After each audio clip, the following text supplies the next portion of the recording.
Don't be driven by your program. You know, we do HIV/AIDS education, we do teenage pregnancy, we do all kinds of. That's not the issue. What's the challenge of your generation, and are you going to meet it or betray it? And finally, there's a generational connection, what I like to call destiny, because the experience of one generation becomes the history of the next generation, and the history of several generations becomes the traditions of a people, not an organization, of a people. What's our tradition? We are at the brink now of having a tradition in our community of black folk not caring about each other. That has never been our tradition. Because my daddy's experience was that he went to his neighbor's house and helped his neighbor, and that experience became my history. And then I repeated what my daddy did, and my repeating it becomes the traditions of my children. You hear what I'm saying? Each of us has to be responsible for saying, what do I do in my walking in the world that becomes the history of the next generation, and when they replicate that, it becomes the tradition of our people. Our tradition was a tradition of excellence. Our tradition was to walk the Nile, and when other people came along, they thought we must be gods because we were so bad. Then they started writing lies about we worship, silly stuff, but that's silly white scholarship. So this issue becomes important. What binds us? What's the bond? It is culture. What is our challenge? To meet it, whatever it is, because I can't meet my grandson here. He's meeting stuff in the technology world that I have to just say, yeah, come on, just do it for me. I'm not going to compete with him. But what I will do with him is give him a passion for knowing and a love for learning. And then whatever is the challenge, he's going to do. But some things, I'm not going to get there with him. In fact, just based upon the way this mechanism works, I may have 40 years left. He's going to experience a world that I will never see on this side of the planet. You see, but he'll be able to meet that challenge if we educate him well. If I make sure that he sees himself not as this little individual genius, but as a representative of the ancestral spirit that is committed to his people. We are a people, and that's what we've got to keep moving forward. Next one, please. So I'm teaching here, so let me teach, please. That's what I do. Now, in order to understand our culture, we have to understand what it means to be a human being. We do this, at least I've heard us do this. We go into someone else's community and get mad at them because they're speaking their language at their restaurant. I don't want no number one. Speak English to me. I'm mad. Or, what's that Cinco de Mayo? We get pissed off at other folk because they're doing their stuff. But we have not intentionally reclaimed and rescued our stuff so we can teach it. And so when you come into the black community, here's the flavor you feel. When you come into the Asian community, here's the flavor you feel. When you come into the Hispanic community, and that's a good thing. We want to be able to say that when I walk across the room. Yeah, I feel this stuff. I like going to the Cinco de Mayo restaurant. They get the music going on. They're cool and shit. They're happy up in there. I'm African, but I like that happening. I go to China. I like that. And they should be able to come to Africa and say, I like that. But we've been taught that we ain't got nothing.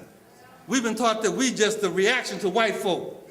That black is a reaction to white folk. And so whatever we do, we react to them. Now I want to tell you now, we got to stop that. We got to make our organizations be cultural. That doesn't mean collard greens and cornbread and fried fish. It means that when you have a reception, if you have a little reception here, put some collard greens. I don't have the little dinky food. You can put some collard greens out there. That's okay. But what it means is that the way the organization operates is cultural. The issue that you're addressing is based upon the context that you're in. If we haven't, and we are being wiped out by HIV/AIDS, well, addressing HIV/AIDS is contextual. The content of the organization has to be cultural. You're not going to address the HIV/AIDS, or the miseducation, or the criminal justice issue for black people if it's not cultural. Those are issues. Criminal justice, miseducation, health disparities, all those are issues. But how we address them has to be cultural. And so, the way culture does is by giving us a prescription for what it means to be a human being. That's the secret. Your culture is the instrument you use to express your humanity. Let me say that again. Your culture is the instrument you use to express your humanity. So the real deal is, what kind of human being are you? And what the whole issue of slavery was about was to dehumanize us. It was, we wanted our 40 acres and a mule because they exploited our labor. But the exploiting our labor was secondary. The primary tragedy of slavery was to try to remove us from the community of human beings, to dehumanize us. So I got to go back to Africa. And I say I go back to Africa, I got to correct myself. I got to go into Africa, because Africa is in us. We African Americans, sometimes we say, well, continental Africans, and there's us, and they didn't lose. No, they got messed up too. Their heads are so messed up. The Africans in Nigeria and South Africa and Ghana and everywhere, Ethiopia, they're messed up too. But the fact of the matter, there's an African sense of being human. And we can reclaim that and look at that. And what I want to share here, and I think I put this in your hand so you all can look at this. You got this because I want you to take it home and study. Remember, I'm a teacher, so you got homework to do. I studied it. The African sense of being really says that to be human is to be a trifold, radiating, vibrating spirit.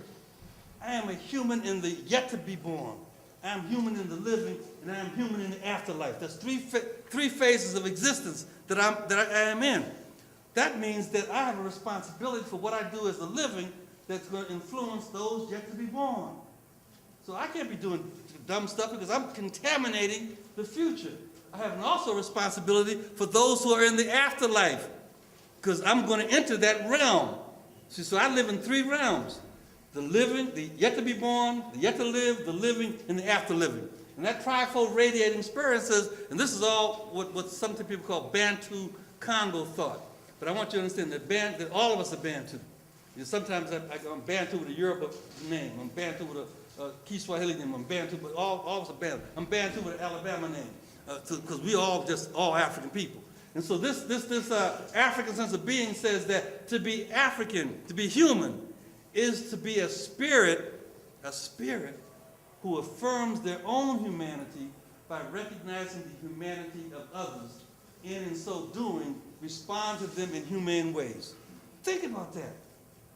I can't be human if I don't recognize your humanity, and in recognizing your humanity, I can't do anything else but respond to you in humane ways.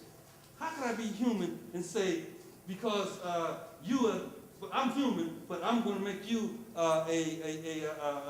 less than human, and say that you're 3/4 of a human being, and then at night I sneak down in the quarters and rape your mother. But I'm calling myself the human. How can I be human and say, I'm going to drive down East 14 and take my gun and shoot out the window at anybody else just to prove my street credits? I can't be human in the African thought. I cannot be human if I don't, one, recognize your humanity, and then recognize your humanity, respond to you in humane ways.